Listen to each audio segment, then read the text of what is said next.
उतार चढ़ाव आते हैं, प्रॉब्लम्स आती हैं, सिचुएशंस बिगड़ती हैं, हालात खराब होते हैं और उस प्रॉब्लम का सॉल्यूशन ना लेकर रहा हो और उस सिचुएशन, उस परिस्थिति का बिगड़ते जाना हो और परमेश्वर का कुछ काम ना करना हो, इन सब के दरमियान परमेश्वर के जो विश्वासी हैं ये वो सोचते हैं, जो कहीं ना कहीं अपने मन में इस बात को विचार करते हैं कि शायद परमेश्वर मेरे लिए क्या है, शांत है।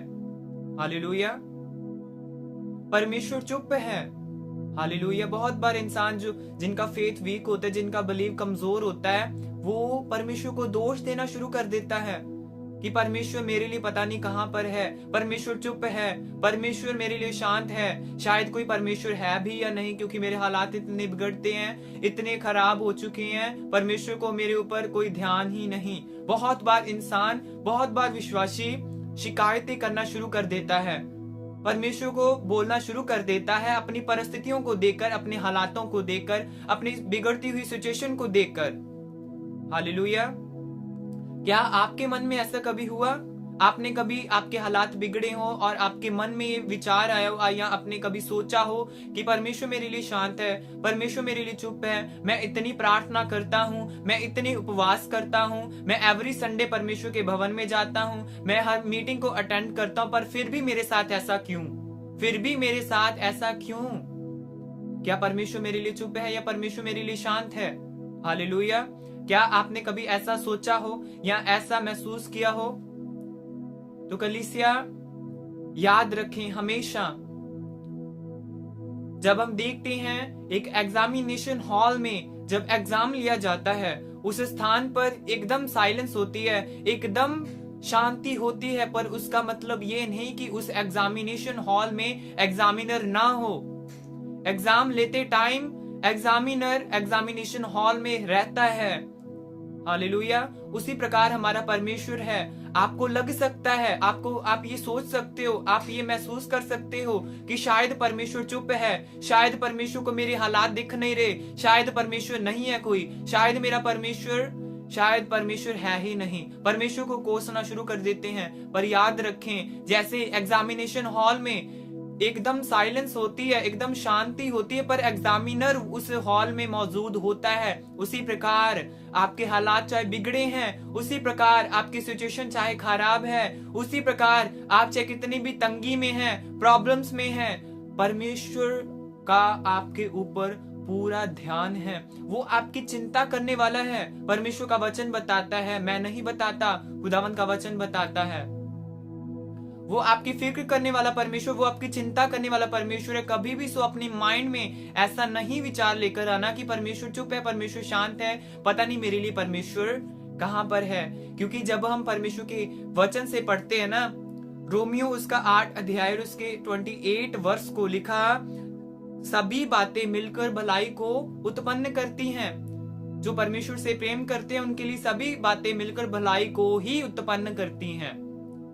उस बात में भी हमारे लिए कोई ना कोई क्या होती है, भलाई होती है। उस बात में भी अगर हमारी प्रॉब्लम्स बढ़ रहे हैं, कम नहीं हो रहे, परमेश्वर के साथ आप वफादार हैं, आप प्रार्थना करते हैं, आप उपवास करते हैं, आप एवरी संडे मीटिंग को अटेंड करते हैं, आप सोचते हैं कि मैं तो अपने हिसाब से सही चल रहा हूं, मैं तो अपने वचन के अनुसार अपनी लाइफ को व्यतीत कर रहा हूं, पर फिर भी मेरी लाइफ में, मेरे जीवन में प्रॉब्लम्स क्यों हैं? फिर भी मेरी लाइफ में तंगी क्यों है? फिर भी मेरा मन निराश क्यों है? मेरा मन दुखी क्यों है? याद रखिए कलीसिया, परमेश्वर कभी भी आपका बुरा नहीं चाहता। बाइबल बताती है सभी बातें मिलकर भलाई को ही उत्पन्न करती हैं।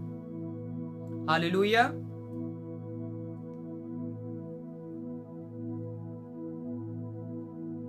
बाइबल बताती है परमेश्वर अपने उचित समय पर अपने महिमा के काम को क्या करता है? प्रकट करता है। हालेलुया। ना वो देरी करता है, ना वो जल्दी। जब परमेश्वर ने आपके हालातों को सुधारना है, आपकी प्रॉब्लम को सॉल्व करना है, आपकी बीमारी से आपको शिफा देनी है, आपको ब्लेस करना है, आपके ऊपर आशीषों की वर्षा करनी है, आपको आशीषित करना है, तो कलीसिया याद रखें, वो अपने उचित समय पर ही अपनी महिमामय काम को अपने लोगों के बीच प्रकट करता है। वो एकदम से आपको आशीषित नहीं करेगा, या वो देरी के साथ आपको आशीषित नहीं करेगा। वो अपने उचित निर्धारित किए हुए समय पर ही आपको आशीषित करेगा। हालेलुया। जब हम देखते हैं बाइबल में से, आप सब जानते हैं अब्राहम के विषय पर, परमेश्वर ने अब्राहम से कितने साल की उम्र में वायदा किया कि मैं तुझे संतान दूंगा। आप सब जानते हैं 75 इयर्स ओल्ड अब्राहम को परमेश्वर ने बोला कि मैं तुझे एक संतान दूंगा। और वो वायदा कब पूरा होता है? जब वो कितने साल की उम्र में अपनी लाइफ को सरवाइव कर रहा है? जब वो 100 साल का हो चुका, तब परमेश्वर ने उसके जीवन में उस वायदे को जो उसने 25 साल पहले किया था, उस वायदे को वो पूरा करता है। हालेलुया। आप समझ पा रहे हो ना? यानी कि वो 25 साल लगे, परमेश्वर ने अपने उचित समय पर अब्राहम के जीवन में अपने वायदे को क्या किया? पूरा किया। आज अगर हम देखें ना, अगर आजकल का विश्वासी उस स्थान पर होता, तो उस विश्वासी ने अपने माइंड से ये बात निकाल देनी थी कि परमेश्वर ने मेरे साथ कोई वायदा भी किया था। हालेलुया।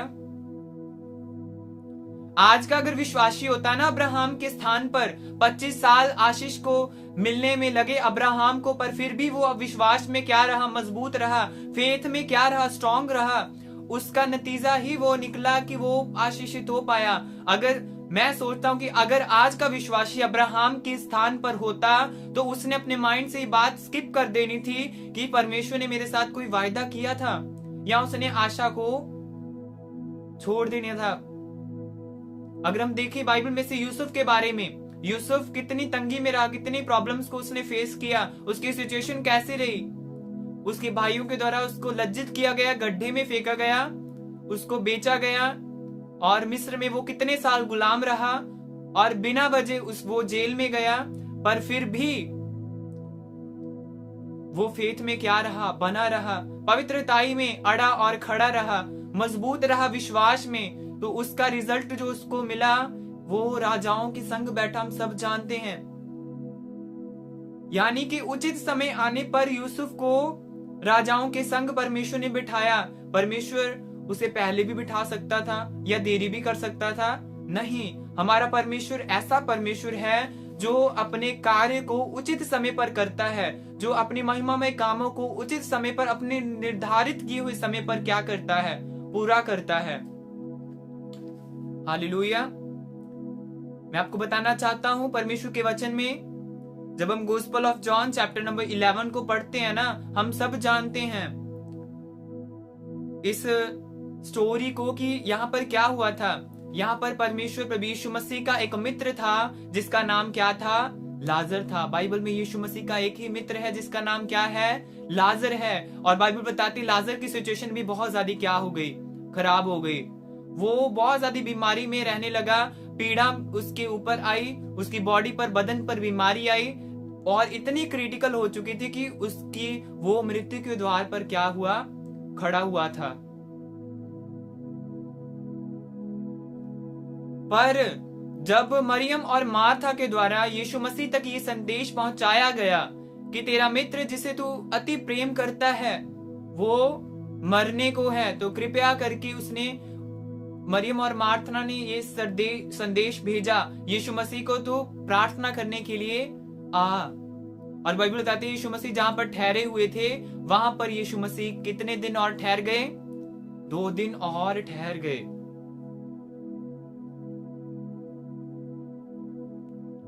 2 दिन और ठहर गए। बाइबल बताती है जिस स्थान पर यीशु मसीह ठहरे हुए थे, उस स्थान पर यीशु मसीह जानबूझकर 2 दिन और ठहरे। इसका क्या कारण है? इसका कारण भी आपको पता चलेगा आगे आगे। और 2 दिन और ठहर गए, और बाइबल बताती है लाजर की क्या हो गई? मृत्यु हो गई। और जब लाजर की मृत्यु, यीशु मसीह तक ये बात पहुंची कि लाजर अब क्या हो चुका है? मर चुका है।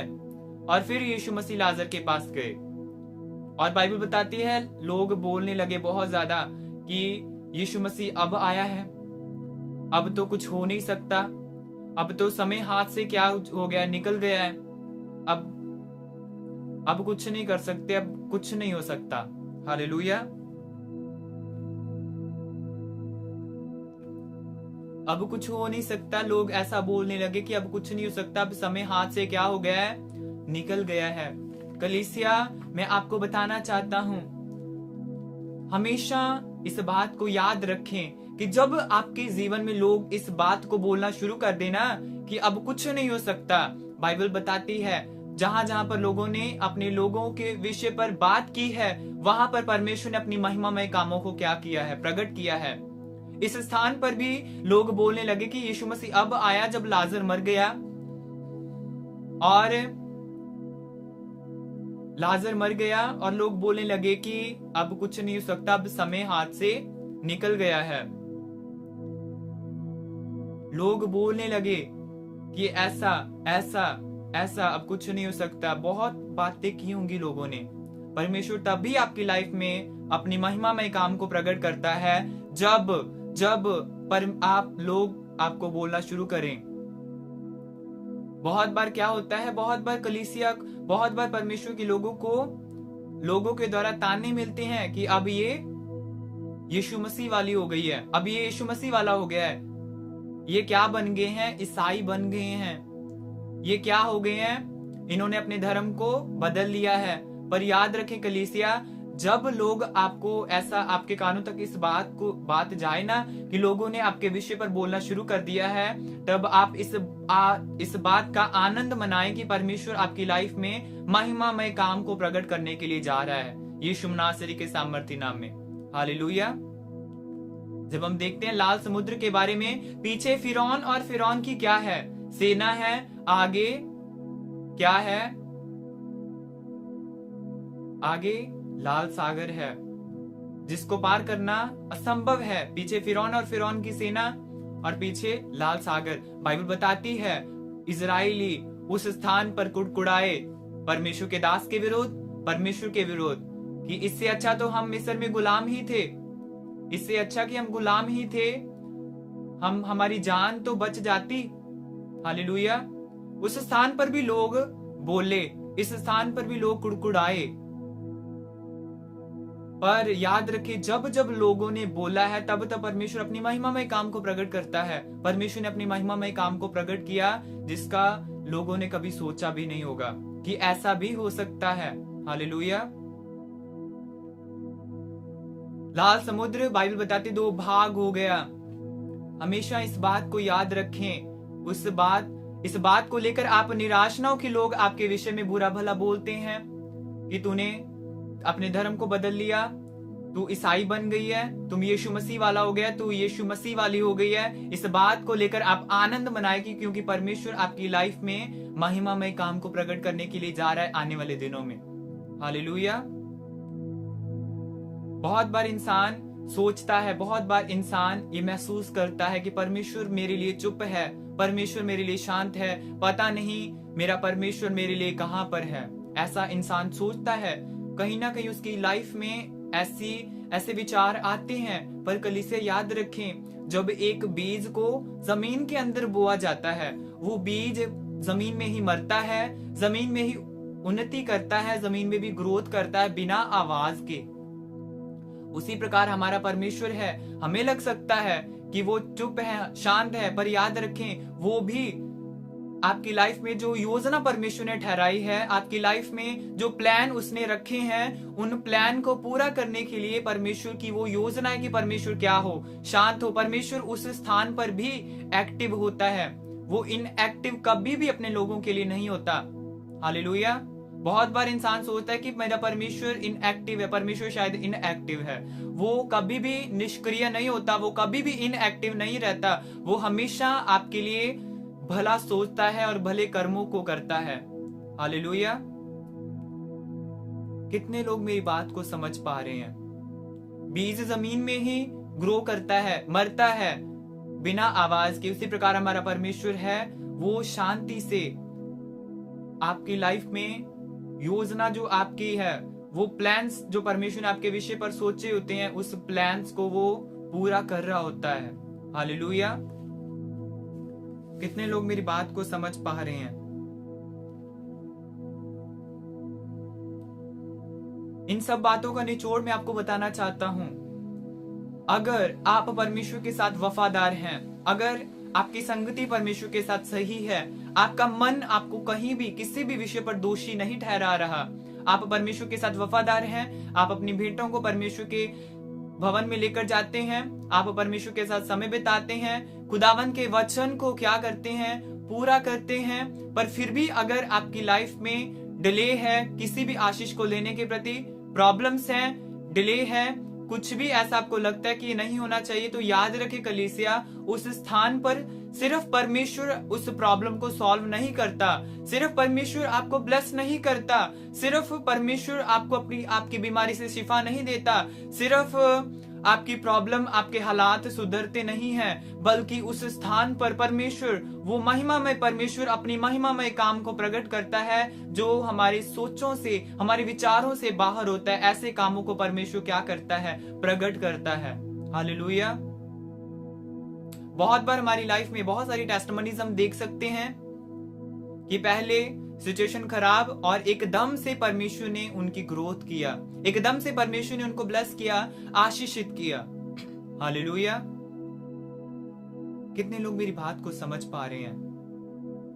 सो हमेशा इस बात को याद रखें, क्योंकि बाइबल बताती है, यशाया उसका 60 अध्याय और उसके 1 वचन से लिखा, मैं परमेश्वर अपने समय पर पूरा करूंगा। वो परमेश्वर अपने समय पर पूरा करने वाला परमेश्वर है। वो ना ही देरी करता है और ना ही जल्दी करता है। वो अपने उचित समय पर, अपने निर्धारित किए हुए समय पर आपको आशीषित करता है, आपको ब्लेस करता है, आपकी लाइफ में बड़ा हलचल करता है अपने उचित समय पर। सो उस उचित समय का इंतजार करते रहें, साथ ही साथ अपने विश्वास को मजबूत बनाते रहें। मेरा एक सवाल है आपसे, मेरा एक क्वेश्चन है आपसे, क्या आप बिना प्रार्थना के उत्तर से अपने विश्वास को बनाकर रख सकते हैं?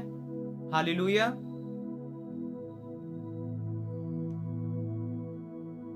क्या आप वेट कर सकते हैं? क्या आप परमेश्वर के, आपने जो दुआ की, आपने जो प्रार्थना की, आपने जो रिक्वेस्ट परमेश्वर को दी है, उस विषय पर आप इंतजार कर सकते हैं? हालेलुया। क्या आप अपने जवाब के बिना, आपने जो प्रार्थना की उसके उत्तर के बिना, उसके जवाब के बिना आप विश्वास में मजबूत रह सकते हैं? याद रखें, परमेश्वर अपने उचित समय पर अपने महिमामय काम को प्रकट करता है। अगर आपको लगता है कि मेरे हालात बिगड़े हुए हैं, आपको लगता है कि मेरी सिचुएशन, मेरी परिस्थिति बहुत खराब है, याद रखें, उसके उचित समय का इंतजार करें, उसके निर्धारित किए हुए समय का इंतजार करें, तो परमेश्वर आपकी लाइफ में अद्भुत कामों को करेंगे। हालेलुया। बने रहे विश्वास में, बने रहे प्रार्थनाओं में, बने रहे परमेश्वर में। खुदावन के वचन को पूरा करते जाएं। खुदावन आप सबको आशीष दे।